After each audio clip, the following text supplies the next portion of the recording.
এটাই আমাদের মূলতা, এটা আমাদের অজ্ঞানতা যে জগন্নাথকে দেহরথে পেয়ে আর মন বুদ্ধি রূপ অশ্ব ইন্দ্রিয় পেয়ে আমাদের এই শরীর রূপ এই জীবন রূপ রথটাকে আমরা ভগবানের কল্যাণময় প্রেম ভক্তির পথে আমরা এই রথটা তুলতে পারলাম না।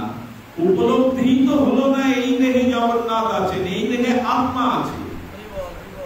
আচ্ছা বাবা, যে ঘরটাতে পূর্ণ অন্ধকার বিরাজ করছে সেখানে উপস্থিত হয়ে আলো না জ্বাললে বোঝা যাবে কে ব্যক্তি বা কি রঙের পোশাক পরে আছে? শব্দটা একটু বাড়িয়ে দাও, জোর করে কথা বলতে। অন্ধকারাচ্ছন্ন তিমিরাচ্ছন্ন গৃহে প্রবেশ করে প্রজ্বলিত আলোর দীপশিখা ব্যতীত, প্রজ্বলিত আলোর প্রকাশ ব্যতীত বোঝা যাবে না কে বসে আছে, কি রঙের পোশাক পরে বসে আছে। আলো চাই। তদুপরি সদ্গুরু কৃপা ভজন মহিমায় যার ভেতরে দিব্য চেতনা জাগরিত হয়নি, দিব্য জ্ঞান প্রকাশ হয়নি, তিনি আদৌ বুঝতে পারেন না এই দেহরূপ রথে জগন্নাথ বিরাজ করছেন, ভগবান বিরাজ করছেন। বুঝতে পারেন না, উপলব্ধিটাই নাই, আমাদের চেতনা বা উপলব্ধিটাই নাই। যেমন আলোর অভাবে এক রঞ্জু বা রশিকে আমরা সাপ ভেবে থাকি, থাকি কিনা বাবা? অন্ধকারাচ্ছন্ন পথে কোন আঁকা বাঁকা রঞ্জু দড়িকে আমরা সর্প ভেবে আর ভয়ে ভীত হই। আলো জ্বাললে বোঝা যাবে এটি সর্প নয়, এটি রঞ্জু বা দড়িখণ্ড পড়ে আছে। সদ্গুরুর কৃপায় ভজন মহিমায় যদি চেতনা জেগে উঠবে, উপলব্ধি হবে, সেই দিনই বুঝবে এই শরীরটা অনিত্য, কিন্তু শরীরের মধ্যে জগন্নাথ হলো নিত্য, জগন্নাথ হলো সচ্চিদানন্দ, এই বোঝা যাবে। আচ্ছা, শরীর অনিত্য আর এই সমগ্র বিশ্ব ব্রহ্মাণ্ড 5টি তত্ত্বের উপরে প্রতিষ্ঠিত। একটু লক্ষ্য করুন, 5টি তত্ত্ব কি কি? না অস্থি, ভাতি, প্রিয়, নাম এবং রূপ। এই অনন্ত বিশ্ব ব্রহ্মাণ্ডের মৌলিক তত্ত্ব হলো এই 5টি। উদাহরণটা একটু সহজ করার জন্য বলি, আমার সামনে যে স্ট্যান্ডটা আছে মাইকের, শব্দযন্ত্রের যে স্ট্যান্ডটা, এই স্ট্যান্ডটা কি বলা হচ্ছে? অস্থি। আমি যখন একে ধরছি তখন একটা অস্তিত্ব অনুভব করছি না? একটা লোহা অথবা স্টিলের একটা সরল, এই যে শক্ত অবয়ব সরলটি ভাতি, মানে এর অস্তিত্বটা আমি উপলব্ধি করছি কিনা? এখানে কিছু একটা আছে, এর একটা অস্থি অর্থাৎ অস্তিত্বকে লক্ষ্য করলাম। এরপরে ভাতি মানে অনুভূতি, এটা স্পর্শ করলে নিশ্চয়ই আগুনের স্পর্শ হবে না, একটা শীতল অনুভূতি হচ্ছে বস্তু। তাহলে কি দাঁড়ালো? অস্থি অর্থাৎ একটি দ্রব্য বা বস্তু এখানে আছে, একে স্পর্শ করলে একটা অনুভূতিও যাচ্ছে, আর এটা প্রয়োজন বিধায় এটা প্রিয় হয়েছে এখন আমার কাছে। এটা তো এখন প্রয়োজন, যা প্রয়োজন তাই তো প্রিয় হয়। আর এর একটা নাম আছে কিনা বাবা? এর একটা নাম আছে না? এর একটা রূপ আছে নয় কি? রূপ আছে তো। কি কি দাঁড়ালো? অস্থি, ভাতি, প্রিয়, নাম এবং রূপ। একটু লক্ষ্য করতে হবে, এর মধ্যে 3টি জিনিস তাদের অস্তিত্ব বিলীন বা নষ্ট করা যায় না। দুটো জিনিস সবসময় নষ্ট হয়, নাম আর রূপ নষ্ট হয়। নাম এবং রূপ নষ্ট হয়। এটা মেশিনে গুঁড়ো করে ফেললে এই রূপটা থাকলো কি? আগের রূপটা মেশিনে গুঁড়ো করার পরে এটা যখন পাউডার হয়ে গেল, এই রূপ থাকলো? আচ্ছা, এই যে মাউথ স্পিকার বা শব্দযন্ত্রের স্ট্যান্ড, এটা যখন আপনি গুঁড়ো করলেন তখন আগের রূপ থাকলো না, এবং আগে যে নামটা ছিল নামটাকে এখন দেওয়া যাবে, এখন লোহার গুঁড়ো, নামটা বদলে গেল। আচ্ছা, আমরা যেদিন মার গর্ভে এলাম ওই দিন কি আমাদের নাম এবং রূপ দুটোই ছিল?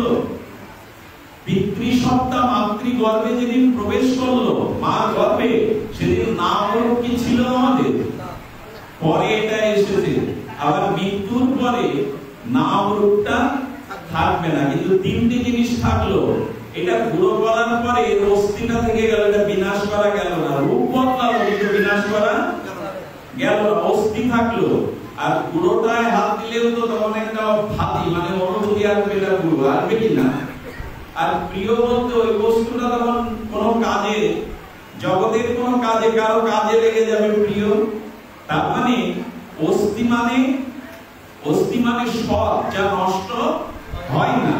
আর চিত মানে চেতনা, অনুভূতি। আর সৎ চিত এবং আনন্দই প্রিয়তা। যাতে প্রিয়তা থাকে তাতেই আনন্দ হয়, যাতে প্রিয়তা নেই তাতে আনন্দ খুঁজে পাওয়া যায় না। তাহলে নাম রূপ বদলাবে, নাম রূপ বিনাশ হবে, কিন্তু সৎ চিত আনন্দ এইটা বিনাশ হবে না। এই নাম হলো ভগবান। যেখানে সৎ আছে, চিত আছে, আনন্দ আছে, উনি ভগবান। তাহলে কি বোঝা গেল?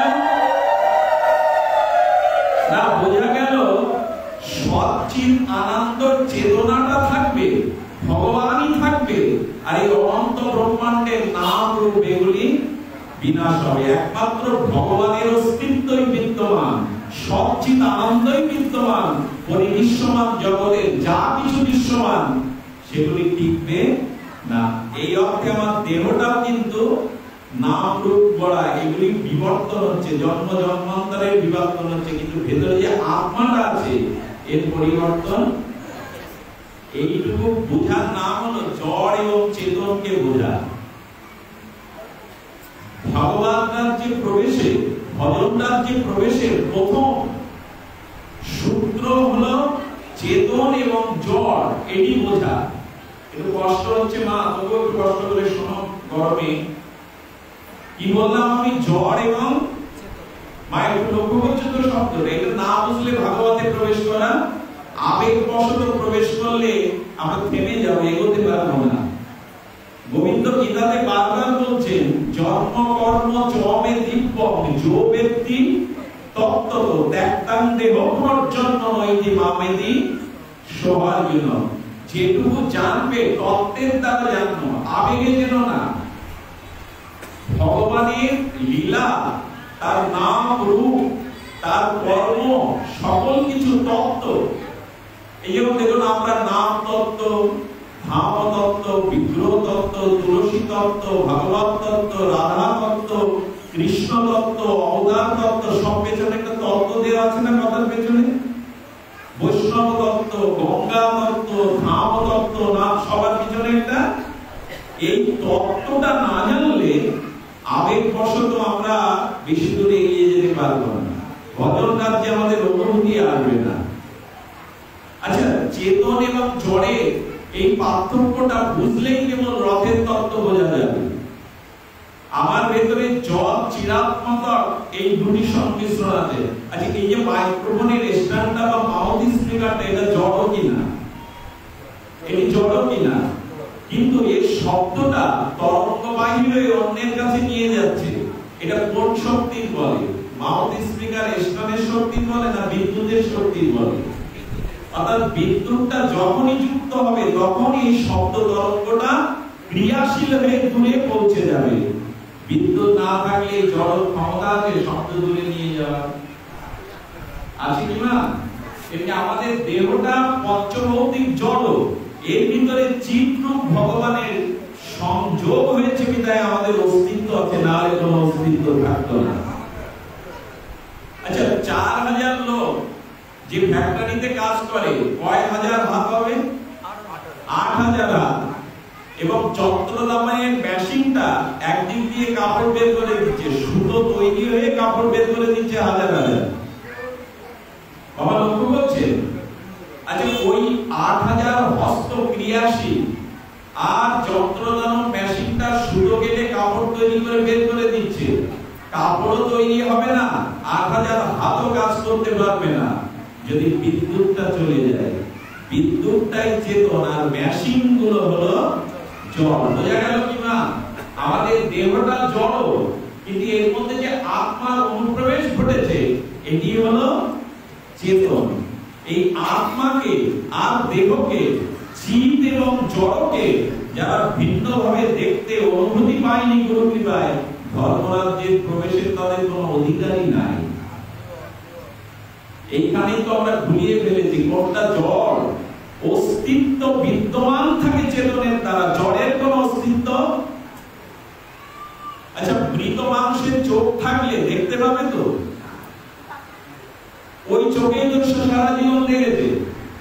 তো চোখে দেখবার যে চেতনাটা, সেই চিন্তা, এটা আত্মা থেকে আসে। তো আত্মা না থাকলে চোখ, মৃত ব্যক্তির চোখ, অর্থাৎ চেতনের অনুপ্রবেশের কারণে চোখ দেখতে পাই। চেতন না থাকলে, চোখ থাকলেও আমরা দেখতে।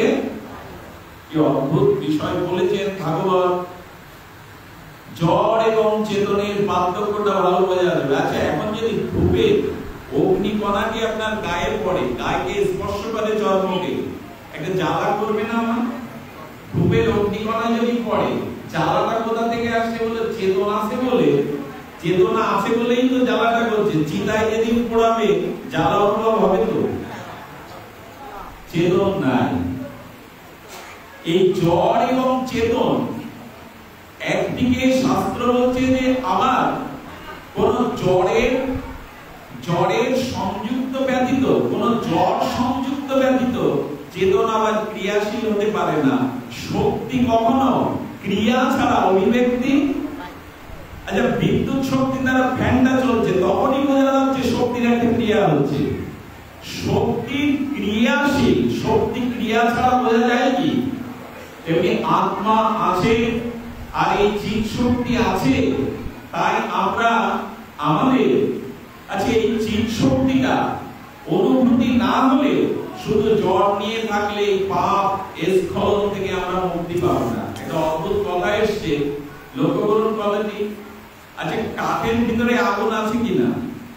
এমন নয় এই কাঠে আছে ওই কাঠে নেই, সব কাঠের মধ্যে আগুন তত্ত্ব আছে। তো কাঠটা জোগাড় করে ওর উপর হাত রাখলে আগুন পাওয়া যাবে, অথচ আগুনের মধ্যে চেতন রূপে আছে। আচ্ছা, ভিজা কাঠ বা এমনি কাঠ, কাঁচা কাঠ, কাঠের উপরে কাঠ দিলেন, কাঠের উপর কাঠ দিলেন, দাঁড়াবে না ওটা সিঁড়ি হয়ে? কিন্তু কাঠের কুটস্থ মানে ভেতরে, কাঠের ভেতরে যে অগ্নিটা আছে, ওটা যদি ঘর্ষণ ক্রিয়া যোগে ওই কাঠের অগ্নিতত্ত্বটা, নিহিত অগ্নিতত্ত্বটা ক্রিয়াশীল করে ঘর্ষণ যোগে ওকে বাহির করা যায়, তখন আগুনটা প্রকাশ পাবে কিনা? যখন আগুন প্রকাশ পেল, তখন ওই কাঠের, প্রজ্বলিত কাঠের উপরে কাঠ দিলে সিঁড়ি হয়ে দাঁড়াবে না? সব পূর্বে বলুন বাবা, দাঁড়াবে কি কাঠগুলো?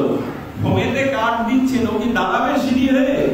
বলছেন তোমার জীবনে শ্রীগুরু কৃপায়, সাধু বৈষ্ণবের কৃপায়, ভজন কৃপায় যেদিন তোমার চেতনাটা জ্বলে উঠবে, সেই দিন তোমার উপরে কোনো পাপ সিঁড়ি হয়ে দাঁড়াবে না, বাড়বে না। ওকে যা দেবে পাপ মুক্ত হয়ে যাবে, যদি চেতনা জেগে পাপ মুক্ত হয়ে যাবে।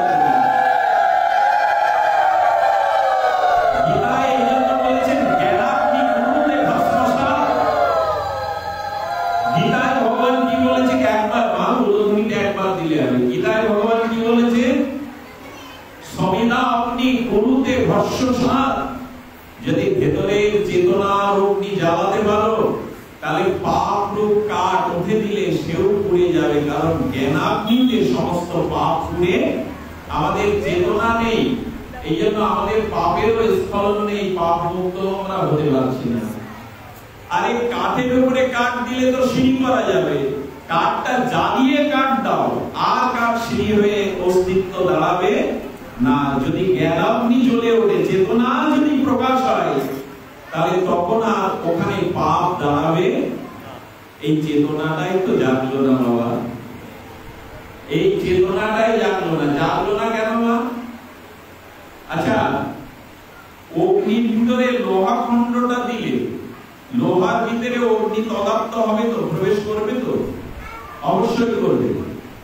লোহা খণ্ডটা প্রজ্বলিত অগ্নির মধ্যে দিলে আগুনের ভিতরে অনুপ্রবেশ করবে না? করবে তো। লোহাটাই তখন আগুনের রূপ নেবে। আচ্ছা, ওই লোহাটা যদি জলে রেখে দেন, জল জারিত হবে, ওর মধ্যে জল প্রবেশ করবে? যার চেতনা নাই, কোটি জন্মেও যদি এই জগতে আসা যাওয়া করে, তার ভিতরে অনুভূতি ভগবান চেতনা ঢুকবে না।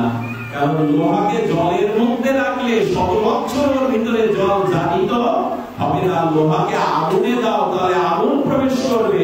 যার ভিতরে গুরু কৃপায়, ভজন মহিমায় এই দিব্য চিন্ময় চেতনা জেগেছে, সেই মানুষই কেবল দিব্য মানুষ হয়ে, চেতনশীল মানুষ হয়ে কি করতে পারে? তার ভেতরে তখনই এই জ্ঞানাগ্নি, এই প্রেম ভক্তি প্রবেশ করবে। আমার মতো যারা লোহার মতো জড় আর এই জড় জগৎ নিয়ে কামনা বাসনে আর জলের মধ্যে পড়ে আছে, জল লোহার মধ্যে আদিকালেও কোনো কালেই ঢুকবে না। এত কথা বলা হচ্ছে, মানুষের কাজ হচ্ছে না কেন বাবা? মানুষ যাচ্ছে না কেন? আচ্ছা 100 বছর আগে ফিরে যান, কাউকে যদি বলতেন যে আপনাকে কোর্টে একটা মিথ্যা সাক্ষী দিতে হবে আমার হয়ে, আমি এত টাকা দেব, কি বলতে জানেন আগেকার মানুষ? বলে আমার ছেলে মেয়ে আছে। ওদের ভয়টা করতো, আমার ছেলে মেয়ে আছে, মিথ্যা সাক্ষী দিলে ওদের ক্ষতি হবে। আচ্ছা আজকে যদি কাউকে টাকা দিয়ে বলেন মিথ্যা সাক্ষী দিতে হবে, কি বলে জানেন? যদি বলে মিথ্যা না, আপনাকে একটু সত্য বলতে হবে, আপনি মিথ্যা বলবেন না, আমার জন্য সত্য বলুন। তখন উল্টে বলে আমার ছেলে মেয়ে বাঁচাবো কি করে? ছেলে মেয়ে আছে তো। বুঝা গেল স্লোগানটা? আগে বলতো মিথ্যা বললে আমার ছেলে মেয়ের ক্ষতি হতে পারে, ছেলে মেয়ে আছে আমি মিথ্যা বলবো না। এখন বলছেন মিথ্যা না বললে ছেলে মেয়ে চালাবো কি করে? মিথ্যা যদি না বলি আমার চলবে কি করে? কেমন বদলে গেছে মানুষের মানসিকতা। ধর্ম বাড়লো, যাগযজ্ঞ বাড়লো, শিক্ষা বাড়লো, আমরা বাড়লাম কোথায়? তার মানে লোহাকে জলের মধ্যে দিলে জল ওর ভিতরে যাবে, জারিত হবে না। আমরা আসলে আমাদের জড় এবং চেতনাটা এটা উপলব্ধি হয়নি। আচ্ছা উপলব্ধি হয়েছে কি করে বোঝা যাবে? রথিত বামনাং দৃষ্টা পুনর্জন্ম ন বিদ্যতে। আজকে রথযাত্রা, এই রথে যদি চেতনাকে, জগন্নাথকে দর্শন করা যায়, তাহলে আর তার পুনর্জন্ম হবে না। কথাটি ছিল এই। আজ তো আমরা অনেকেই রথের রশি ধরলাম, জয় জগন্নাথ ধ্বনিতে আকাশ বাতাস মুখরিত করলাম, আমাদের আর পুনর্জন্ম হবে না। এই ধীর বিশ্বাস, এই অস্তিত্বের প্রতি বিশ্বাস আমাদের আছে তো? ওইভাবে দেখলে হবে না, চেতনার দ্বারা দেখতে হবে, অনুভূতির দ্বারা দেখতে হবে।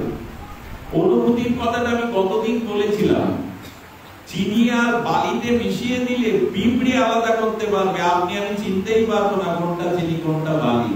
এমনি জড় আর চেতনের ভিতরে তত্ত্ব না জানলে, চেতনার তত্ত্ব না জানলে আপনি দেহকে এবং আত্মাকে আলাদা করতে কোনোদিনই পারবেন না। পিঁপড়ে হতে হবে, তবে চিনি বালি আলাদা করা যাবে, যাবে কিনা?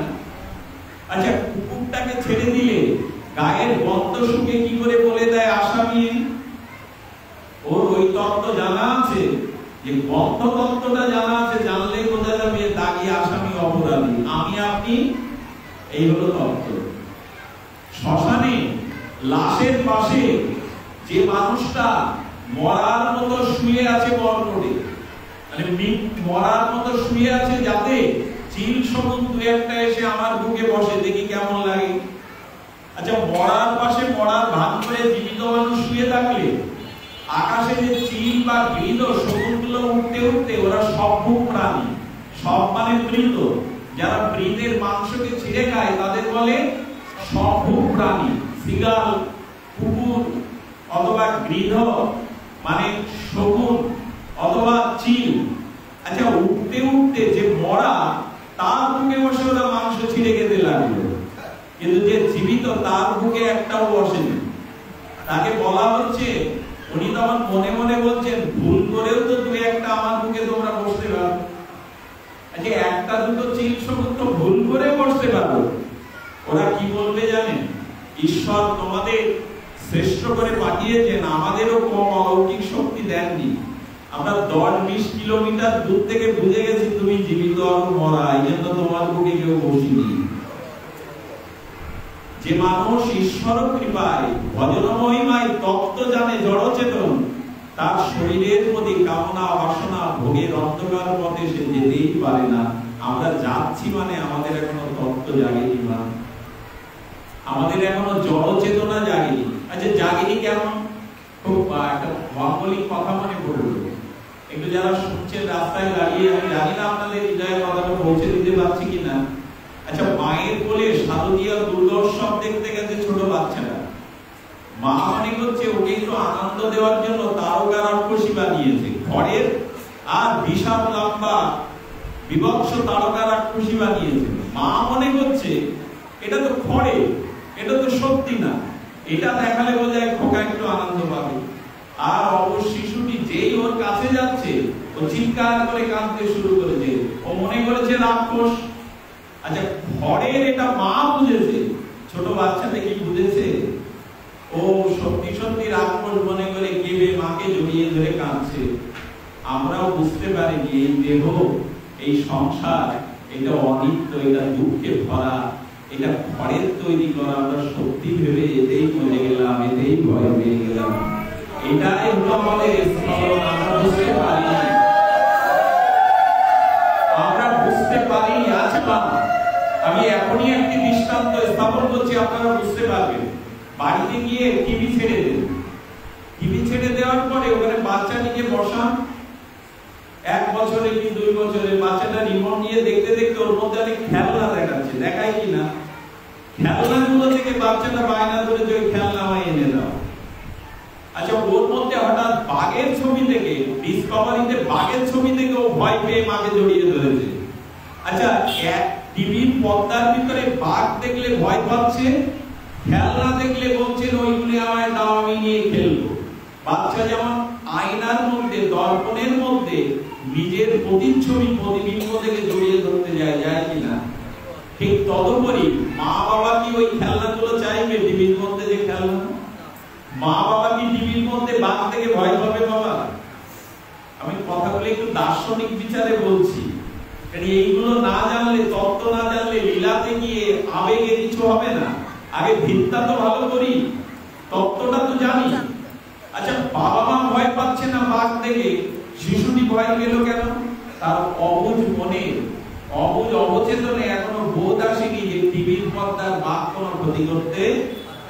ওই বাঘ হলেও প্রকৃত আমার সামনে বাঘ নেই, ওটা খড়ের তারকা, ওইটা আমাকে গিলে খাবে না। ওই রাক্ষসটা খড় দিয়ে, মাটি দিয়ে তৈরি। এই চেতনা বড়র আছে, যার চেতনা হয়েছে। তেমনি যেদিন ভজন মহিমায়, কোন সাধু বৈষ্ণবের কৃপাতে আমার ভিতরে এই চেতনা বা অনুভূতি জাগবে, সেদিন বুঝতে পারবো এই দেহের ভোগটা ভোগ নয়, ঈশ্বর প্রেমানন্দ ভজনটাই হলো আনন্দের। ঈশ্বরকে ভজনাই হলো আনন্দ। এই জগৎ সংসারকে নিয়ে মাতামাতি করাটা আনন্দের নয়। এই দেহকে নিয়ে, অনিত্য সংসারকে নিয়ে, আর এটা স্বপ্নের মতো। 60 সালের দিকে বা 50 সালের দিকে যখন নির্বাক চলচ্চিত্র, স্বভাব চলচ্চিত্রে এলো, একটা গায়ের মূর্খ লোক সিনেমা দেখতে গেছে। আমার কথা নিয়ে মনে পড়লো, যে সত্য ঘটনা। সিনেমা দেখতে গিয়ে ওই যে 3rd ক্লাস আছে না, মানে সামনে বসে, একেবারে সামনে, 2nd ক্লাস ব্যালকনি আছে, এগুলো এখন আমরা ঢুলতে বসেছি সিনেমা হলে, তো এখন মানুষ প্রায় যায় না। তো 3rd ক্লাসে একদম সামনে বসে সেই সরল লোকটি, ফিল্ম স্টার্ট হয়ে গেছে, চলচ্চিত্র রিল ঘুরাচ্ছে, হঠাৎ করে একটা ট্রেন খুব দ্রুত গতিতে হইচই দিতে আসছে। অন্ধকার ঘরে ও চিৎকার করে উঠেছে, ওরে আমায় মেরে ফেললো, ট্রেন চাপা দিল, মেরে ফেললো। এই উঠেছে তখন আবার রাইডের সময়, পুরো হল ফাঁকা। মেরে ফেললো, মেরে ফেললো, কোন শত্রু আতঙ্কিতে হামলা করেছে।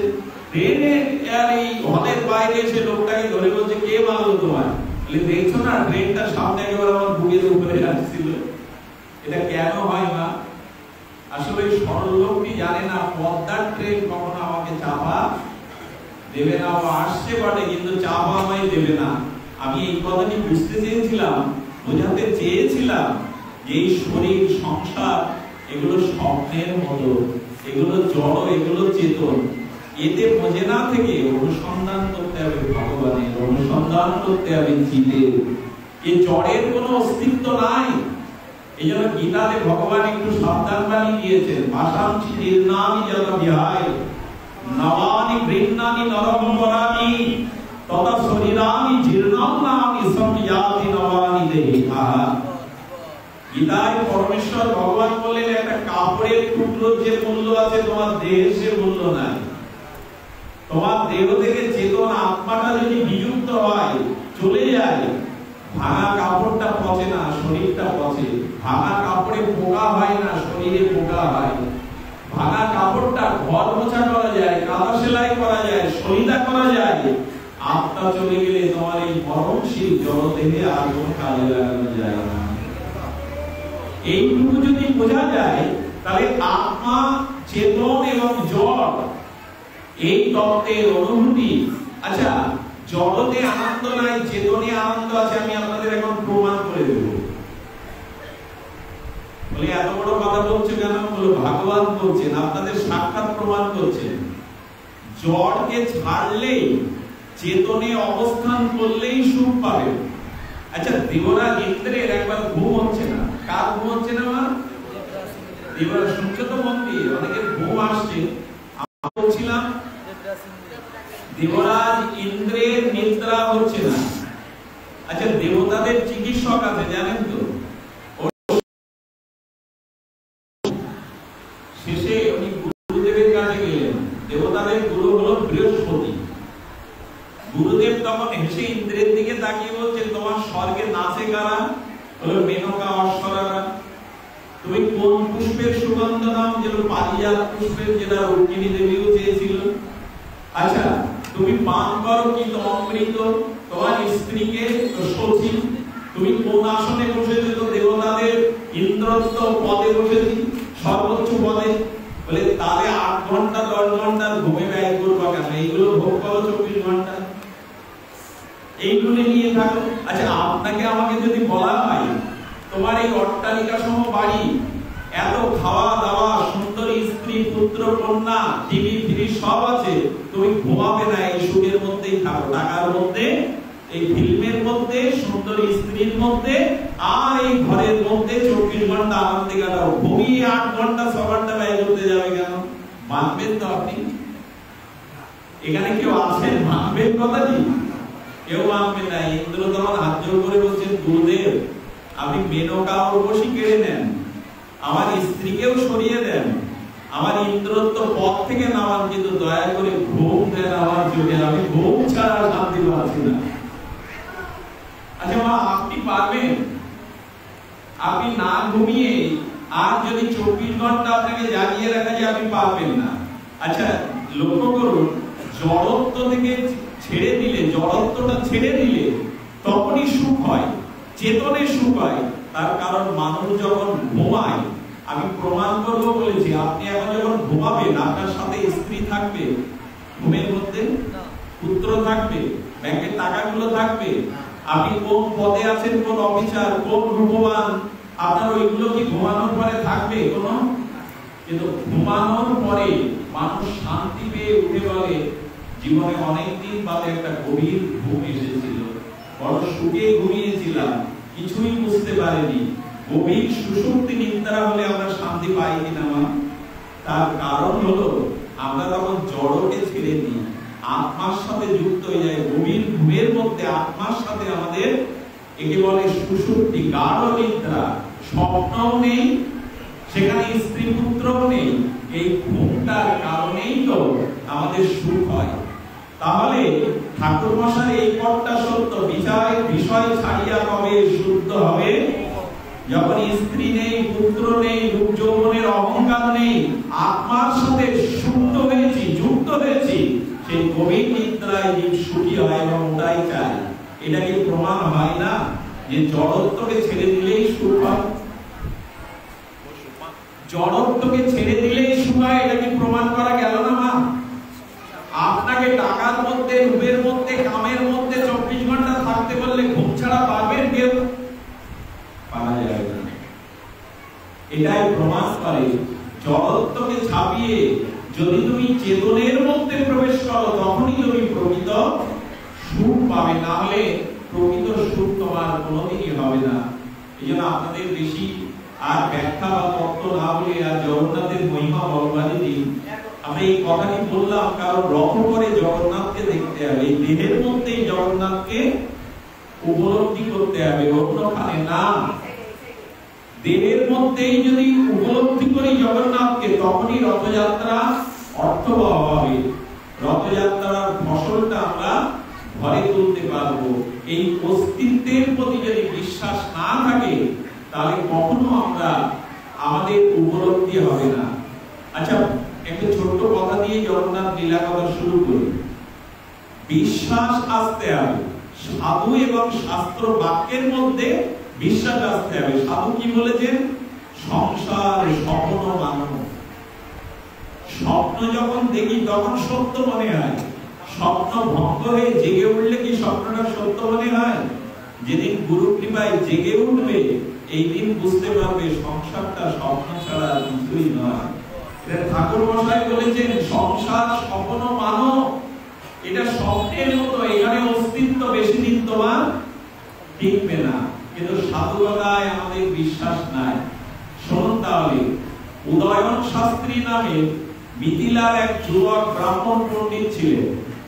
উনি জগন্নাথ মহিমা পড়তে পড়তে বললেন, রথে তো বামনাদিষ্ট পুনর্জন্ম হওয়া বিদ্যাতে, অর্থাৎ রথ করে রশি ধরে বামন রূপ জগন্নাথকে যিনি দর্শন করেন তার আর পুনর্জন্ম হয় না, সে মুক্তি পেয়ে যায়। কথাটি তার বিশ্বাস হলো না। সে পুরীতে চলে আসলো রথযাত্রার আগের দিন, যে রথ দেখবো, রশি ধরবো, মুক্তি যদি না হয় তাহলে এই কথাটি মিথ্যা। আরে দেখলেই মুক্তি হয় কি করে? কত কোটিকাল তপস্যা করে মুক্তি হয় না, এই অবিশ্বাস নিয়েও পুরীতে গেল। আগামীকাল রথ, সকালে যখন পান্ডারা প্রভাতে মঙ্গল আরতির জন্য দুয়ার খুলতে যাবে, জগন্নাথের দুয়ার আর খোলে না। আজ রথ জগন্নাথকে অর্চন করা হবে, রথে তোলা হবে। আর জগন্নাথকে যখন দরজা খোলা হলো না, মহারাজা এলেন, হাতি ঘোড়া লাগানো হলো, সহস্র পান্ডারা চেষ্টা করলো, দুয়ার খুললো না। জগন্নাথ দৈববাণীতে বলছেন, উদয়ন শাস্ত্রী নামে অমুক মঠে এক তার্কিক অবিশ্বাসী আমাকে পরীক্ষা করতে এসেছে, ওকে শ্রীক্ষেত্র থেকে বলা ধাক্কা দিয়ে বের করে দে, না হলে আজ আমি দরজা খুলবো না, কাউকে দর্শন দেব না। জগন্নাথ হলো লীলাময় না, জগন্নাথের লীলা বললে স্থির থাকা যাবে না, এত লীলাময়। পান্ডারা এলেন, মহারাজ এলেন উদয়ন শাস্ত্রীকে, যখন নাম ধরে ডাকা হচ্ছে, নক করা হচ্ছে, দরজা খুলে বললেন, আমি উদয়ন শাস্ত্রী। আপনি কি জন্য এসেছিলেন পুরীতে? তো পরীক্ষা করতে এসেছিলাম, রথ করে জগন্নাথকে দেখলে মুক্তি হয় কিনা। বললাম, আপনি এক্ষুনি বেরিয়ে যান, পুরীর এই পুণ্যময় বৈকুণ্ঠ ধাম হতে বেরিয়ে যান। এই জগতের বৈকুণ্ঠ হলো লীলাচল, আপনি এখান থেকে বেরিয়ে যান। এখানে কোনো জগন্নাথের অবিশ্বাসীর স্থান এখানে নাই। উনি বললেন, ঘটনাটা বলবেন আমায়? বললেন, জগন্নাথের দুয়ার খুলছে না। উনি দৈববাণী দ্বারা বললেন, ওই উদয়ন শাস্ত্রী বিশ্বাস করে না যে রথে আমাকে দেখলে মুক্তি হয়, ওই অবিশ্বাসী যতক্ষণ আছে আমি কাউকে দর্শন দেব না। শুনে কেঁদে ফেললেন, আর পুরীর ধোলাতে গড়াতে গড়াতে বললেন, হে জগন্নাথ, আমি এবার বুঝেছি তুমি কতটা চিন্ময়, তুমি কতটা সাক্ষাৎ, যে আমার মতো নাস্তিক আর অবিশ্বাসীর কাছে তুমি কখনো আমার জন্য লক্ষ লক্ষ লোক দর্শন বঞ্চিত হচ্ছে। উনি মন্দিরে গিয়ে লুটিয়ে পড়লেন, ওনার অভিমান দূর হলো, সঙ্গে সঙ্গে জগন্নাথের দুয়ার খুলে গেল। জগন্নাথ কৃপা করলেন তার করুণা। আমি আপনাদের এই প্রশ্ন বলবো যে সাধু বা শাস্ত্র বাক্যে বিশ্বাস আছে, শুনিলেও বিশ্বাস না এলে কিন্তু এই ভাগবত কথা, সাধু কথা বা জগন্নাথ দর্শন যাই করি কোনো ফল হবে কি মা? ঘটনা মনে পড়লো, এক পতিতালয়ের সামনে দিয়ে এক মহাপুরুষ যাচ্ছিলেন। বৃন্দাবনের এক দিব্য চিৎ সম্পন্ন, অনুভূতি সম্পন্ন ভজনানন্দী মহাপুরুষ। আরে সাধুরা কখন কাকে কৃপা করবে এটা কোনো হিসাব নিকাশ নাই। উনি সেই পতিতার গৃহের মধ্যে ঢুকে গেছে। পতিতা বাবাজিকে দেখে দূর থেকে বলছে, বাবা অধিকার তো নাই, পাপিষ্টা, আপনাকে একটা প্রণাম করবো দূর থেকে। বাবা বললেন, হ্যাঁ মা, প্রণাম করবি না কেন? ওর দিকে তাকানোর পরে বললেন, তোর এত পাপ, এত যন্ত্রণায় তুই দগ্ধীভূত হচ্ছিস। বাবা যদি কৃপা করে পাপ মুক্তির কোন মন্ত্র আমায় দিতেন, বলে আমার কথা বিশ্বাস হবে তো, আমার কথা রাখবি তুই? এরপরে যে খরিদ্দারটা আনবে গীতা সাক্ষী করে, অগ্নি সাক্ষী করে, তাকে বর রূপে বরণ করে নিবি, তাকে প্রতিরূপে বরণ করে নিবি, যে যেমনই আসুক। আর কোন পুরুষকে তুই তোর ঘরের দুয়ারে আসতে দিবি না। যদি পারিস, আমি কথা দিচ্ছি, গোবিন্দ তোকে কৃপা করে প্রেম ভক্তি দান করবে। আচ্ছা, এরকম কথা তো সাধুরা কত উপদেশ দিয়ে যায়। সেই পতিতা দাসীদের বলল, একজন প্রথমে যখন আসবে তাকে আমার ভেতরে প্রবেশ করিয়ে দরজা দেবে, আর কেউ যেন আমার দুয়ারে না আসে, তোমরা দ্বারে দাঁড়াও। ঘটনাক্রমে 80 বছরে এক খোরখোরে বৃদ্ধ লাঠি নিয়ে ওর ঘরে এলো, আর তাকে দিয়ে প্রথমে চরণ প্রক্ষালন করলেন, তার গলে মালা দিয়ে গীতাকে শপথ করে তাকে বর রূপে গ্রহণ করলেন। 7 দিন তার চরণ সেবা করতে করতে 7 দিনের মাথায় মারা গেল বুড়োটা। তখন সতীদাহ প্রদাতা ছিল, সহমরণের প্রদাতা। চিতায় যখন আগুন দেবে তখন ও উঠে বসেছে, আগুনটা দেয়া হলো, কিন্তু লক্ষ্য করা গেল চিতার উপরে বসে ও উঠছে না, চিতার উপরে উঠে উঠছে না। যে বৃদ্ধকে চিতায় জ্বালানো হয়েছিল উনি সাক্ষাৎ ভগবান নারায়ণ। সাধুকতার বিশ্বাস হয়েছে কিনা আমাকে দেখতে হয়েছিল। সাক্ষাৎ ভগবান প্রভাব হয়ে বললেন, শোনো, আমি তোমাকে স্ত্রীত্বের মর্যাদা দিয়ে বৈকুণ্ঠের পরিকর্তের মধ্যে আমি তোমায় বিমানে করে নিয়ে যাব। এর কারণ হলো সাধু কথাতে তোমার এক বাক্যে বিশ্বাস এসেছিল। এই সাধু কথাতে শ্রদ্ধা বিশ্বাসের কারণে এক পতিতাও 7 দিনে পাপ মুক্ত হয়ে বৈকুণ্ঠ পেয়ে গেল। দুর্দশা আমাদের, আমরা বলতে হয় বলি, আর শ্রবণ করতে হয় করি, এর গুরুত্বটা দেই না। দয়া করে সাধু বাক্যে, শাস্ত্র বাক্যে আমাদের বিশ্বাস আসা উচিত। এই বিশ্বাসটি যতদিন না আসবে ততদিন আমাদের প্রকৃত আত্মকল্যাণ এটি হবে না। এই জন্য বললেন, সংসারকে স্বপ্ন মানো, আর এই সংসার স্বপ্নময়, এটার অস্তিত্ব তোমার কাছে চিরদিন থাকবে না। আমার মনে পড়ে যায় সেই পুরনো কথাটি। একটি বাচ্চা মেয়ে পুতুল খেলছিল, আর পুতুলগুলো বরবধূ সাজিয়ে ঘর তৈরি করে রান্না বান্না করে কেমন করে ওরা সাজায়।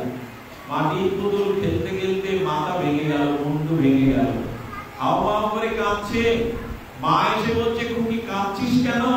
মা, আমার ঘর ভেঙে গেছে, আমার পুতুলের মুন্ডু ভেঙে গেছে। মা হাসছে কথাটি শুনে। মাকে তখন বলছে, তুমি এত নিষ্ঠুরা, আমার ঘর ভাঙলো, আমার চোখের জলের দিনে তুমি দাঁড়িয়ে দাঁড়িয়ে হাসছো।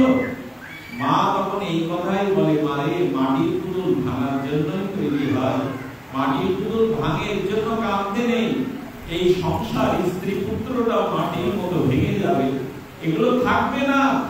যেদিন ভেঙে যায় আমরা কাঁদি, আমরা হম করি। সেই গুরুদেব মায়ের মতো দূরে দাঁড়িয়ে বলেন, মাটির পুতুল ভাঙার জন্যই তৈরি হয়েছে, ওর জন্য কাঁদতে না। কাঁদতেই যদি হয় গোবিন্দ বলে কাঁদো, কাঁদতেই যদি হয় ভগবানের জন্য কাঁদো। সংসারের জন্য কেঁদো না, সংসারের জন্য কেঁদে তুমি কিছু পাবে না। কারণ মা বলছে, খুকি, যেদিন তুই মা হবি, তোর বাচ্চাটি পুতুল খেলতে খেলতে ভাববে, সেদিন আমার ভূমিকায় দাঁড়িয়ে তুইও বোধ করি হাসবি মা।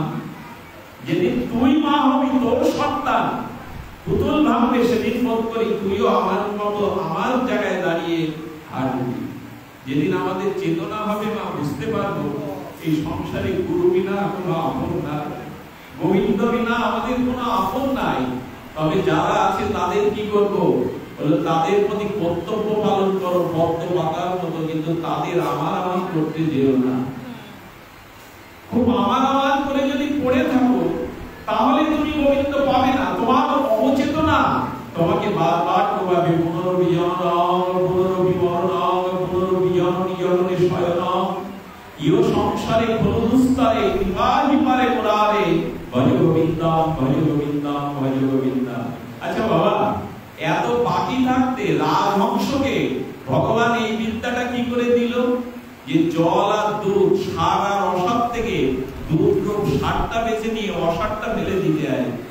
এই অন্য কোন পাখির মধ্যে এই গুণটা নাই। গোবিন্দ বলছেন, আমাদের যুক্ত হয়ে যে আমার ভজনা করে, আমি তাকে রাজহংসের মতো পরমহংস বুদ্ধি দেই, তখন সে জল আর দুধ সংসারের রসাটাকে ফেলে দিয়ে ভগবানকেই গ্রহণ করতে পারে। এই বুদ্ধিটা ভগবানই তাকে দিয়ে দেয়। আমাদের বুদ্ধিতে আমরা পারবো না। দদামি বুদ্ধি যোগাম, ভগবান তাকে বুদ্ধি দিয়ে দেয়। সেই বুদ্ধির বলে কেবল জড় আর চেতনকে সে বুঝতে পারে, নচেত বুঝতে পারে না। প্রেম না পেলে কি হয়? আমাদের রাজশাহী খেতুরে এসেছিলেন নিত্যানন্দ আবেশমূর্তি, ছিল নরোত্তম ঠাকুর দাস মহাশয়। এই কিছুদিন আগে আমরা মুরারি মোহন দাস বাবাজি 64 মন্দির ভোগ এবং উৎসব করলাম। ওখানে বৈষ্ণবপদ বাবাজি, রাধাকুণ্ডের পণ্ডিত প্রভার এসেছিলেন। আমার সৌভাগ্য হয়েছিল একসাথে তার সাথে প্রবচন করার। তিনি আমার বড় গুরু ভ্রাতা।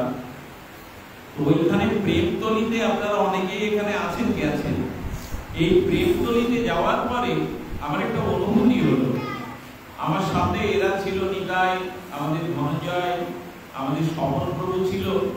তো এই প্রেমতলির ঘাটে আজও যারা দাঁড়ায়, কোন সরল নিষ্কপট হৃদয়ে দাঁড়ালে এখন একটা ডাক শোনা যায়, জানেন? পদ্মার তীরে দাঁড়িয়ে স্বয়ং রাধা কৃষ্ণ মিলিত পরতত্ত্ব প্রেমসীমা চৈতন্যদেব ডাকছে, নরোত্তম নরোত্তম, নরু নরু বলে ডাকছে প্রভু।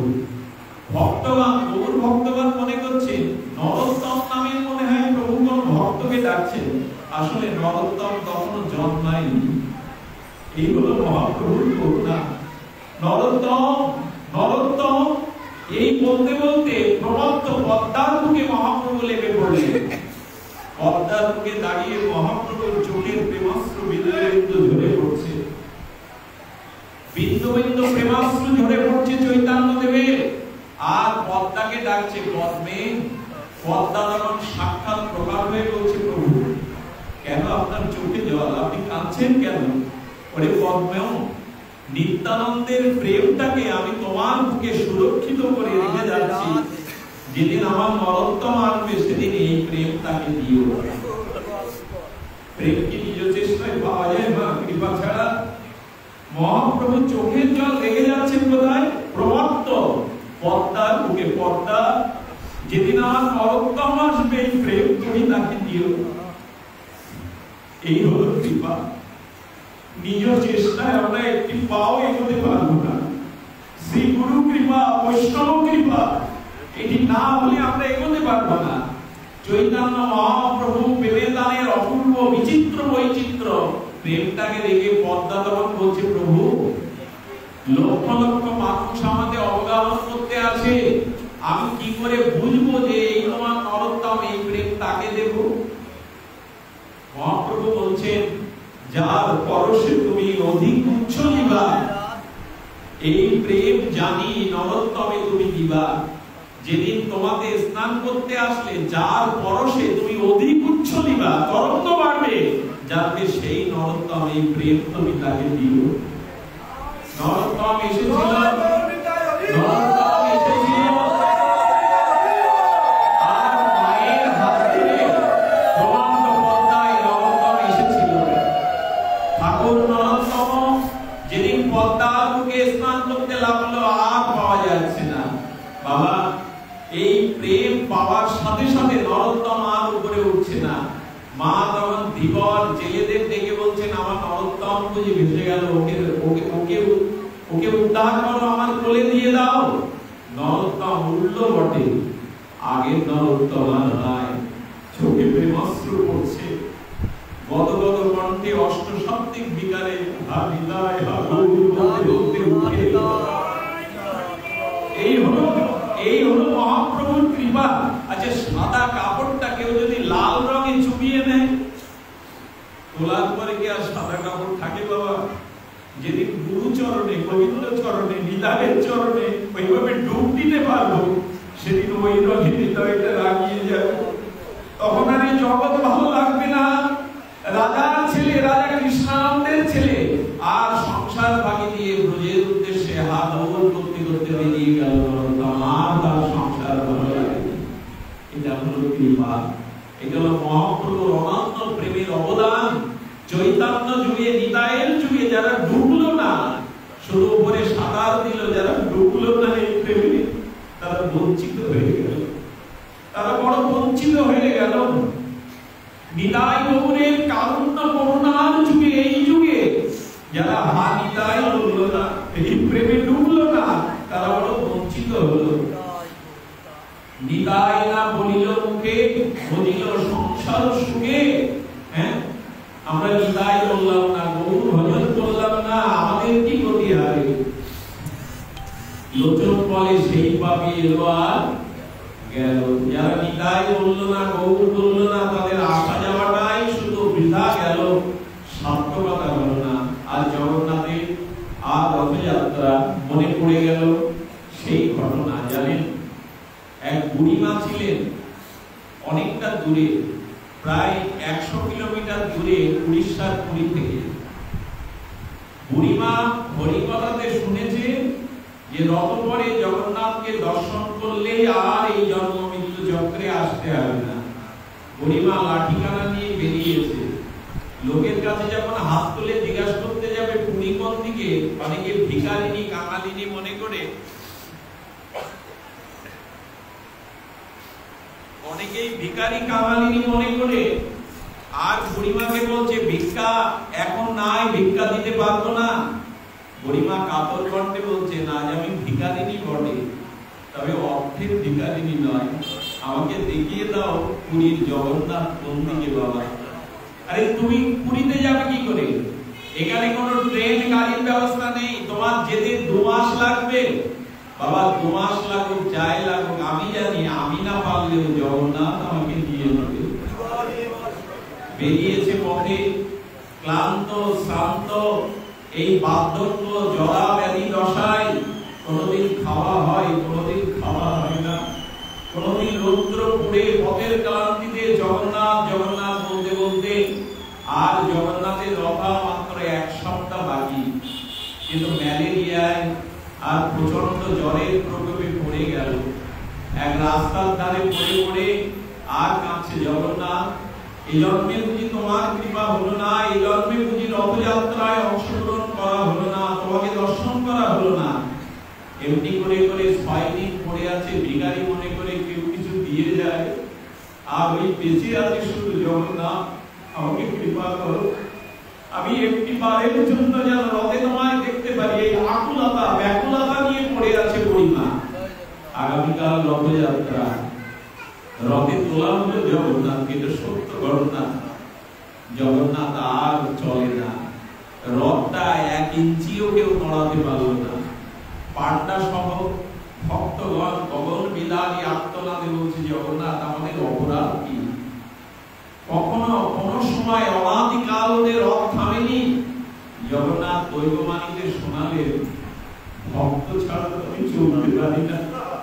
তোমরা দেখো না, আমি ছোট জগন্নাথ, আমার হাত নেই, ভক্ত যেভাবে চালায় আমি সেইভাবে চলি। আমার এক ভক্ত পড়ে পড়ে কাঁদছে, আমি সেনা হলে আমার রথ আর এবার রথযাত্রায় 1 ইঞ্চি পরিমাণে যাবে না, তোমরা আমার ভক্তকে নিয়ে এসো। পান্ডা জগন্নাথের দিকে তাকিয়ে বলছে, সারাটা জীবন তোমার সেবা করলাম, কিন্তু তোমার হৃদয়ে আসন পাইনি, যে আসনটা বুড়িমা পেয়েছে। ধন্য ধন্য মা, কে তুমি? আর পালকি নিয়ে বাজি বাজনা ফুল সমাহার করে এসে বলছে, ওঠো মা, ওঠো। কে তোমরা? পালকি নিয়ে আমাকে মালা পরাচ্ছ কেন? জগন্নাথ তোমায় ডেকেছে মা, চলো। বলে জগন্নাথ আমায় ডেকেছে বলে, হ্যাঁ আজ ধ্বনি বলবার সাথে সাথে রথটা চলমান হয়ে চলতে লাগলো। জগন্নাথের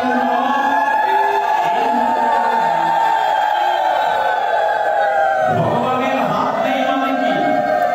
জগন্নাথের হাত মানে ছোট জগন্নাথ মানে কি? বলে আমি প্রেমে ছাড়া চলি না, ভক্তিতে ছাড়া চলি না। বলে এই দেখো, প্রেম দিলে কি হয়? কোন ভগবান মন্দির থেকে বাইরে আসেন না, কিন্তু জগন্নাথ মন্দির ছেড়ে বাইরে আর সকলের সাথে মিশে যান। এই কারণে তোমরা আমার কাছে না আসতে পারো, আমি তো তোমাদের কাছে যেতে পারি। তাই আজ রাজপথে পথে রথ এমনি করে বেরিয়ে আসে জগন্নাথ, বলভদ্র, সুভদ্রা, তোমরা না আসতে পারো, আমি তো তোমাদের কাছে যেতে পারি। এই হলো জগন্নাথের লীলা এবং মহিমা। লীলার কথা বললে তো ফুরায় না বাবা। কাঁঠাল চুরির লীলাটা খুব আমাদের কাছে আনন্দ দেয়। কাঁঠাল চুরি লীলা বলতে জগন্নাথই মাধব বলে জগন্নাথের একজন সেবক ছিল, আপনাদের অনেকের জানা। তো আজকের দিনে এই লীলা শোনারই দিন, এই লীলা স্মরণের দিন। 80টা বছর সেবা করেছে মাধব। জগন্নাথই মাধব। কৃষ্ণের সাথে জগন্নাথের সাথে তার সখ্যতা ছিল, বন্ধুত্ব ছিল। মাঝে মাঝে জ্বালা করে এসে দেখা দিত। একদিন রাতে মা শিয়রে ঘুমিয়ে আছে, শিয়রের কাছে জগন্নাথ এসে বলছেন, মাধব ওঠো। বলে এখন রাত 12টা বাজে, আমি উঠে কোথায় যাবো? যাও ঘুমাতে যাও। আরে কতটা ভালোবাসা থাকলে ভগবানের সাথে এরকম সখ্যতা থাকে, যাও ঘুমাতে যাও। মাধব, আমি ছোটবেলায় বৃন্দাবনে এই ঘর ও ঘর থেকে ননি চুরি করতাম। ওই চুরি করা এখন না হলে অভ্যাসটা যায়নি। আমি এখন তোমার সাথে চুরি করতে যাব। ওই খেলাটা আমার মনে পড়ে গেছে। রাত 12টায় ভগবানের পুরনো চুরি করা স্বভাব যায়নি। বললেন, আমি এখন চুরি করতে যাবো, এখন একা তো চুরি করা যায় না, তুমি আমার সাথে চলো। মাধব বলছে, তোমার যদি ইচ্ছা হয়, তোমার স্বভাব না ছাড়তে পারো, যাও চুরি করে এসো। আমি চোর সাজতে বুড়ো বয়সে যাব না, হাত ধরে জোর করে তুলেতে যাব না, তোমাকে আমার সাথে যেতেই হবে। কি চুরি করবে তুমি? এখানে তো ননি মাখন নাই। বলে, বড় কাঁঠাল খাওয়ার ইচ্ছা হয়েছিল। তো জমিদারের বাগানে অনেকগুলো কাঁঠাল আছে, তুমি চলো আমার সাথে, আর কাঁঠাল চুরি করতে হবে।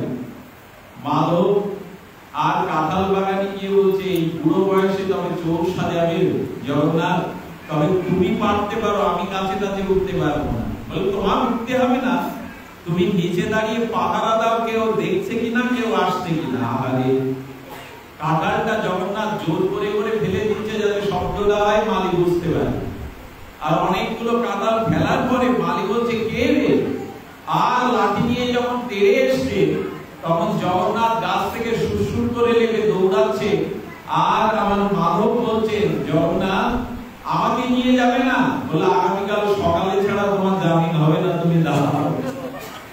আগামীকাল সকালে ছাড়া তোমার জামিন। আর এই মালি এসে জোর করে দড়িয়ে ধরেছে মাধবকে। কি গো, ও তুমি মাধব বাবা না, জগন্নাথের সেবক? তাহলে কলিযুগের এই দশা, সাধুও চুরি করে। আরে বাবা, তোর মনে হয় আমি গাছে উঠে কাঁঠাল পাড়তে পারি? কাউকে বলিস না। জগন্নাথের লোভ হয়েছিল চুরি করা, আর ও আমাকে রেখে পালিয়ে গেল। এখন তুই আমাকে ধরে নিয়ে ছেড়ে দে বাবা, আমি কাঁঠাল পাড়তে পারি না। মালি মনে করলো, শুনেছি ভক্ত কৃপা না হলে ভগবানের কৃপা হয় না। মাধব বাবা মিথ্যা বলতে পারে না, নিশ্চয়ই জগন্নাথ লীলা করছিল। ও মনে মনে বললে, তোমাকে ধরে থাকলে আমি জগন্নাথের কাছে পৌঁছাতে পারবো, তোমাকে ছেড়ে দেওয়া যাবে না। বাইরে খুব কঠোর হয়ে বলছেন, তোমাকে প্রমাণ করতে হবে যে জগন্নাথ চুরি করতে এসেছিল, তারপরে ছাড়ো। সারা রাত গাছের কাছে বেঁধে রাখলেন। আর উনিও মনে করলেন, সকাল না হলে জামিন হবে না, বলে গেছে সকাল না হলে কোনো কৃপায় হবে না।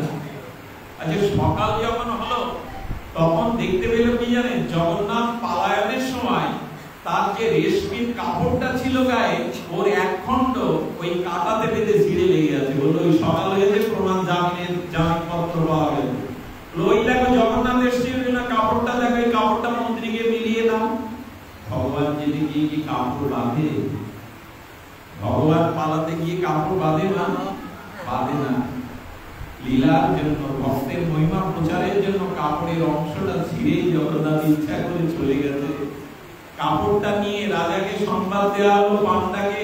গিয়ে দেখলো জগন্নাথের অঙ্গের কাপড়ের ওই ছেঁড়া অংশটা এখানে বাঁধা। রাজা মহারাজারা তখন বলছেন, বাবা এত ভাগ্যবান তুমি, সাক্ষাৎ জগন্নাথ আমার সাথে লীলা করতে যায়, কাঁঠাল চুরি করতে। বাবা, আজ থেকে আমি জগন্নাথের নামে পুরো কাঁঠাল বাগানটাই লিখে দিলাম। এই জন্য রথযাত্রায় কাঁঠাল লাগবে। সেই দিন থেকে জগন্নাথ ঘোষণা করলো, রথযাত্রায় কাঁঠালটা অবশ্যই আমার প্রসাদী হবে। সেই থেকে। কিন্তু মাধবের কি হলো? এই কথা চারিদিকে যখন উড়িষ্যায় ছড়িয়ে পড়লো মা, সবাই মাধব বাবার গায়ে প্রণাম করতে আসে আর ওনার জয়গান গায়। একদিন জগন্নাথের দিকে তাকিয়ে বলছে, খুব ভালো করেছো, আমি তো মান চাইনি, সম্মান চাইনি কখনো, কেন আমাকে এই লীলা করে মানুষের কাছে আমার সম্মান বাড়িয়ে দিলে? আমি থাকবো না। ছোট জগন্নাথের মূর্তি নিয়ে গভীর জঙ্গলে চলে গেল। একটা কুঠির তৈরি করে জগন্নাথকে ওখানে রেখে যা ফলমূল জল দেয়, সম্মানের ভয়ে জঙ্গলে গিয়ে জগন্নাথকে সেবা করছে। তোমার সেবা ছাড়া তো বাঁচবো না, তুমি যে লীলা করেছো আমাকে আর পুরীতে থাকতে হবে না। আমরা তো সম্মানের কাঙাল, আর ভক্তরা সম্মানটাকে পেছনে ফেলতে চায়, তোমার সেবা চায়।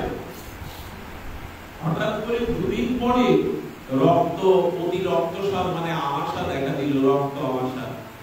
উনি মলমূত্র ত্যাগ করতে গিয়ে শৌচের জলটা নিতে যাবেন, সেই মুহূর্তে উনি পড়ে গেলেন ভূমিতে, আর ওঠার ক্ষমতা নাই। পাশ দিয়ে একটা কাঠুরিয়া যাচ্ছিল মা, বললেন বাবা এক ঘটি জল তুমি আমায় তুলে দেবে? বলে তোমার শৌচের জল তুলে দেবে, আমাকে চাকর পেয়েছো তুমি? কিছুটা গালি দিয়ে চলে গেল। মনে মনে বলছে, তোমার সেবা যদি এই হাতে না করতে দেবে তুলে নাও, যে কদিন বেঁচে আছি তোমার সেবা ছাড়া তো বাঁচবো না। যদি সেবা করবার সামর্থ্য শক্তি না দেবে তো তুলে নাও, এভাবে ফেলে রেখেছো কেন আমায়? যেই চোখের জলে নিবেদন করছে, জগন্নাথ পেছনে শৌচের জল পাত্রে পৃথিবীর পুরো এরকম লেখা নাই। পৃথিবীর কোন ভগবানের লীলাতে এরকম নাই যে ভক্তের শৌচের জল বয়ে এনে জগন্নাথ বলছে, মাধব মাধব ওঠো, আমি তোমার শৌচের জল দিয়ে দিচ্ছি, শৌচ করে দাও। পেছনে দাঁড়িয়ে থাকে সাক্ষাৎ জগন্নাথ, শৌচের জল এনে দাঁড়িয়ে। পৃথিবীতে আছে এমন লীলা?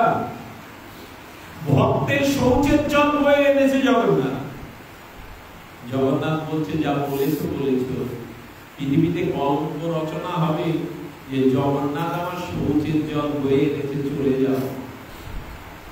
জগন্নাথ তখন বলছে, সারাটা জীবন তুমি আমার সেবা করেছো, আমারও তো সারা হয় সেবা করতে। সারাটা জীবন আমায় সেবা করেছো নিষ্কিঞ্চন ভাবে। জানো জানো এই রোগটা আমি তোমায় দিয়েছি, আমি পারি না তোমার রোগ সেরে দিতে। তোমার শরীরে কিসের রোগ? তোমার তো দিব্য শরীর। বলো রোগ দিয়েছো কেন? বলো রোগ দিয়েছি এই জন্য, এই রোগ না হলে আমি সেবার সুযোগ পেতাম না। এই হলো আমার জগন্নাথ। এই রোগটা তোমায় না দিলে আমি তোমার সেবার সুবর্ণ সুযোগটি পেতাম না। গোবিন্দ কলঙ্কিত করো না, আমাকে তুমি এইভাবে দিয়ে নাও, বলে কিছুদিন সেবা করতে দাও। এইভাবে জগন্নাথই সেবা করেছিলেন আমার মাধবকে। এই হলো ভক্ত বৎসল জগন্নাথ। যদি কারো মন চায় লীলাময় জগন্নাথের জন্য কিছু করতে যাবে, আমার মনে হয় কি জানেন, একবার এক পান বিক্রেতা ছিল জগন্নাথ মন্দিরের সামনে, আজও সেই জায়গাটা পান বিক্রি হয়। তো পান সেজে সেজে দেয় আর তাকায় বলভদ্র সুভদ্রা জগন্নাথের দিকে, বলে কোন দিন তোমার প্রসাদে একটা পান দিতে পারবো, গ্রহণ করবে না তুমি? আমি পান আলা বলে, আমি ফুটপাতে বসি বলে আমার প্রসাদ তোমার কাজে লাগবে না? এই বলতে বলতে জগন্নাথের কৃপা দৃষ্টি পড়লো। রাত্র তখন দিন প্রহর, আর ঝোপঝাড় একটা ঝুপড়ি করে শুয়ে আছে পান আলা। বাড়ি পাবে কোথায়? হতভাগ্য হতচ্ছাড়া। আর বলরাম এবং জগন্নাথ দুই ভাই, কৃষ্ণ বলরাম, তারা গিয়ে পানালাকে ডাকছে, উঠো, ধীরে ধীরে ডাকছে। উঠার পরে বলছে, কে তোমরা? বলো কথা বলো না, আমরা তো শিশু, আমাদের পান খেতে নাই, তবু খুব লোভ হয়, তোমার হাতের সাদা পান যদি একটু খেয়ে কেমন লাগে, দেবে? আমাদের দুই ভাইকে দুটো পান দেবে?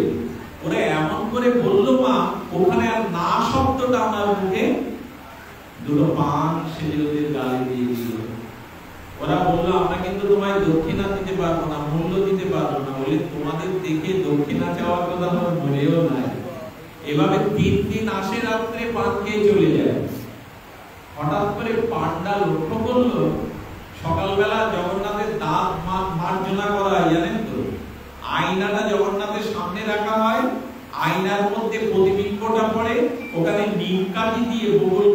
গিয়ে ওখানে দন্ত মার্জন করা হয় জগন্নাথের প্রতিদিন, সাক্ষাৎ সেবা যাকে বলে। তো ওই দন্ত মার্জন করতে গিয়ে মূল পান্ডা দেখছে জগন্নাথ আর বলদেবের গালে লাল ছাপ লেগে আছে, ঠোঁটে বা দাঁতে। এটা পান খাওয়া ছাপ ছাড়া তো কিছু নয়। ওনার মনে সন্দেহ হলো, লুকিয়ে লুকিয়ে কোনো লীলা করছে না তো জগন্নাথ। রাতের অন্ধকারে দেখলো মন্দির থেকে বালক বেশে বেরিয়ে ওই ঝুটিয়ালার পানের ঘরে ঢুকলো বলরাম এবং জগন্নাথ। এই না বলে ভগবান মা ভক্তের মনোবাঞ্ছা পূর্ণের জন্য গেল। আর পরের দিন সকালে পানালাকে বলছেন, পান্ডা তুমি সত্য করে বলো, কাল রাত্রে তোমার ঘরে দুটো বালক কারা ঢুকেছিল? প্রভু আমি ওদের চিনি না, তবে ওরা এসে দাবি করলে আমি আর পারি না, এখন আমার ঘুম হয় না, ওরা কখনো আসবে বলে। আচ্ছা ওদেরকে পান দাও, দক্ষিণা নাও, তুমি টাকা নাও। বললো ওদের দিকে তাকালেই টাকার কথা মনে থাকে না, কি স্নিগ্ধ, কি কোমল, নয়ন মুখ জুড়িয়ে যায়। বলে আজকে তুমি ওদের কাছে দক্ষিণা চাইবে, আমি বলে দিলাম আজকে ওদের কাছে টাকা চাইবে, দক্ষিণা চাইবে। এলো রাত, এলো শুভক্ষণ, এলো শুভ অবসর। বলদেব জগন্নাথ এসে পান খাওয়ার সাথে সাথে পান যখন হাতে ধরিয়ে দেবে, বলে না টাকা ছাড়া তো, দক্ষিণা ছাড়া তো, মূল্য ছাড়া তো দেব না। গায়ের দামি উন্নির বস্ত্রটা দিয়ে বলবে এটাতে মণিমাণিক্য আছে, এটা রেখে দাও, কাউকে দেখিও না। দিয়ে যখন চলে গেল, জগন্নাথ যে কত বড় ভক্তবৎসল জানানোর জন্য সেই ভুল পান্ডা জেনেও ভূমিকা করে রাজাকে সংবাদ দিল। আর সমস্ত লোক এসে বলছে চুরি হয়ে গেছে, জগন্নাথের গায়ের পোশাক, মণিখচিত পোশাক চুরি হয়ে গেছে, খোঁজ করো। আর পানালার ঘরের মধ্যে পান্ডার তো আগে থেকে সব জানা, পান্ডা নিয়ে বের করে বললেন মহারাজ এই চুরি করেছে। ওনাকে দণ্ড দেওয়ার জন্য যখন ধরে নেওয়া হবে, পান্ডা তখন বলছেন না, ওনাকে দণ্ড দেবেন কি? উনি আজ থেকে পূজার আসনে বসবেন, উনি সাক্ষাৎ জগন্নাথ, তার হাত থেকেই পান খেয়ে গেছে। এবং এই দিন জগন্নাথ ঘোষণা করেছিলেন আজ হতে আমার ভোগে প্রতিদিন একটা করে পান প্রসাদ দেবে তোমরা।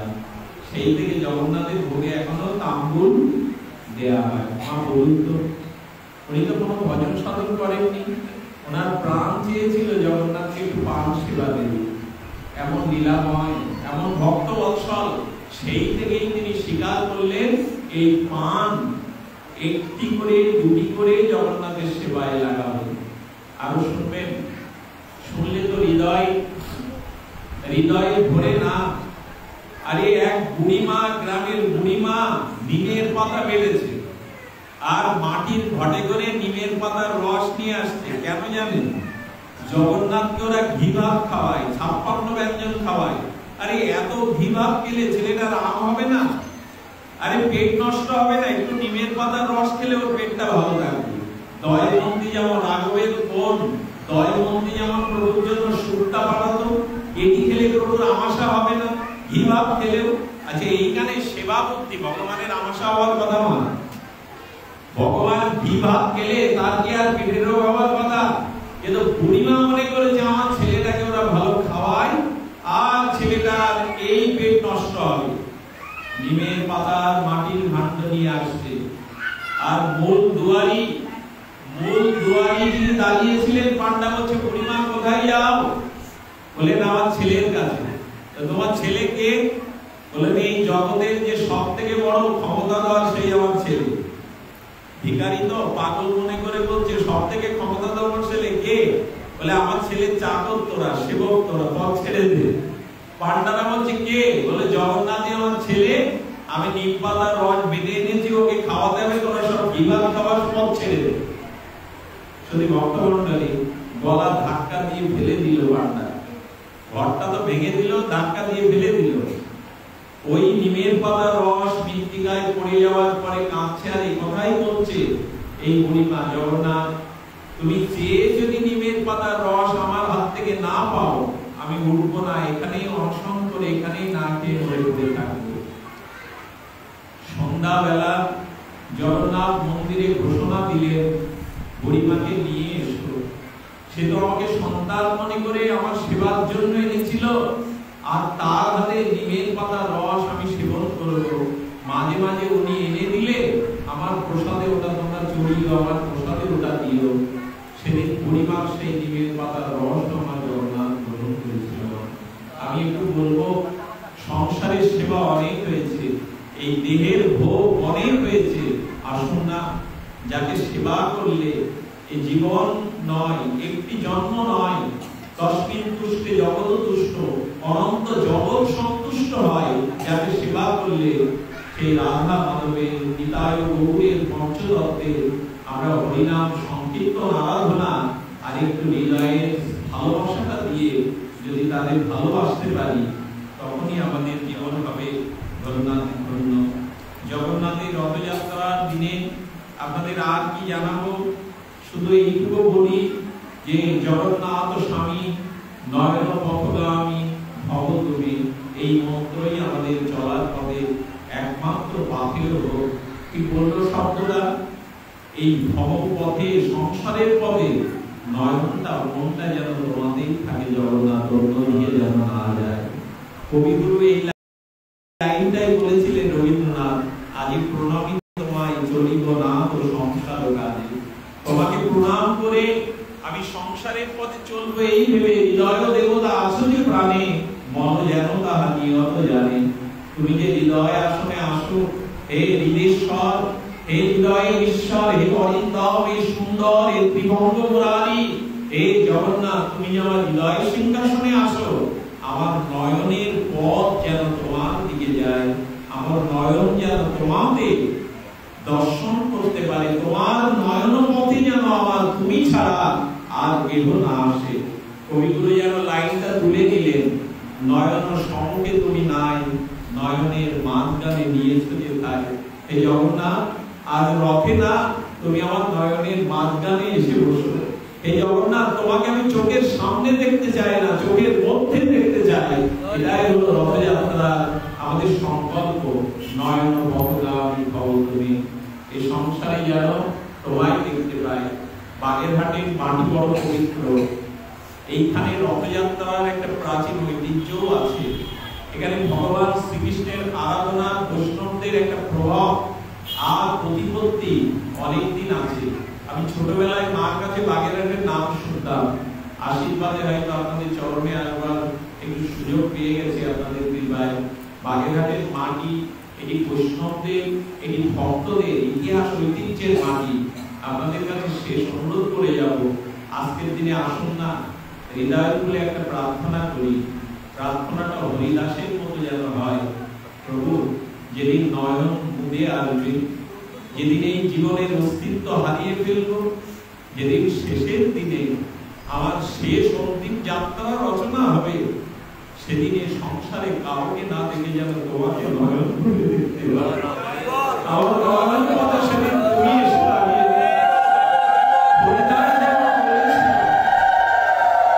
হৃদয়ে ধরিব তোমার রাঙা চরণ, নয়নে হেরিব ওই চন্দ্র বদন। হরিদাস বলেছিল, আমার অন্তিম সময় আমি তোমার রাঙা চরণকে হৃদয়ে ধরতে চাই, তোমার চন্দ্র বদন, কমল বদনটা আমার নয়নে আমি দেখতে চাই। আর জিহ্বায় শ্রীকৃষ্ণ চৈতন্য, শ্রীকৃষ্ণ চৈতন্য যেন বারবার উচ্চারণ করতে পারে।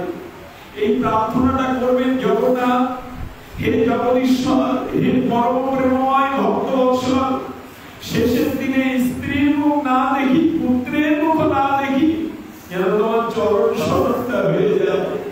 আমি যদি ভুলে যাই, তুমি আমার হৃদয়ে বসে স্মরণ করিয়ে দিও তোমার চরণ, যেন শেষের দিনে অন্তত তোমাকে ডাকতে ডাকতে, যদি এই ভাগ্যটা রচনা হতে গেলে নিত্য নিরন্তর ভগবানের অনুধ্যান চাই, শয়নে স্বপনে জাগরণে শুধু গৌর গৌর হৃদয় হৃদয়। এই মিথ্যা স্বপ্নময় অনিত্য কালের দ্বারা ধ্বংসশীল সংসারের মধ্যে আছি আমরা, কিন্তু হৃদয়টা যেন দিয়ে রাখি। মহাপ্রভুকে প্রশ্ন করা হয়েছিল, সংসারে থেকে মন তোমাকে কি করে দেব? মহাপ্রভু চিঠি লিখেছিলেন, পরম ব্যাসিনী নারী ব্যাঘ্রাপির কর্মসু তদেবাস্মাদনত্ব নবসুঙ্গ রসায়নাম। কোন পতিভ্রষ্টা কুলোটা অসতী নারী স্বামীর সংসারে থেকেও সব কাজ করে, কিন্তু মনটা ফেলে রাখে উপপতির দিকে মনে মনে। তেমনি সংসারে থাকো আর মনটা জগৎপতি কৃষ্ণের দিকে নিয়ে যাও। মনটাকে মনে মনে ভগবানের চিন্তা করো তুমি, এটাই সংসারে থাকার মূল মন্ত্র। আপনাদের জীবনে, সকলের জীবনে যেন মনে মনে, নয়ন মনে আর একটু ভগবানকে স্মরণ হয়। আমার এক পাইলট দাদা আছেন এখানে, ঢাকাতে উনি চাকরি করেন, ছুটে চলে এসেছেন পাঠ শোনার জন্য। এই অনুরাগ চাই। আপনাদের মুখগুলো দেখে মনে হচ্ছে আপনাদের প্রত্যেকের চরণধুলি যদি আমি মাথায় নিতে পারতাম গিয়ে গিয়ে, সেটা সম্ভব না। যারা দূরের কাছে আছেন দয়া করে অভিযানকে আপনাদের চরণধুলি দিয়ে ধন্য করবেন। যদি জন্ম হয় আপনাদের মতো ভক্তের দেশেই যেন জন্ম হয়। যদি আপনাদের গায়ের বাতাসও লাগে, ছলাও লাগে, তবু ভক্তি হয়ে যাবে। বৈষ্ণবের সঙ্গ করি, বৈষ্ণবের অঙ্গ হেরি, শ্রদ্ধান্বিত শ্রবণ কীর্তন। যদি বৈষ্ণবের অঙ্গ দেখতে পারি, তার বদন দর্শন করতে পারি, যদি বৈষ্ণবের সঙ্গ করতে পারি, আর যদি ভগবানের গুণগাথা শ্রবণের সৌভাগ্য হয়, জানবেন ভক্তির ধারা দেবে, মঙ্গল হোক আপনাদের, কল্যাণ হোক আপনাদের। আজ রথযাত্রার দিনে আমাদের হৃদয় মনে জগন্নাথের স্থান যেন আমরা নিতে পারি, অনুভব করতে পারি, এই প্রার্থনা করে আজকের মতো পাঠ এখানে বিশ্রাম। জয় শ্রী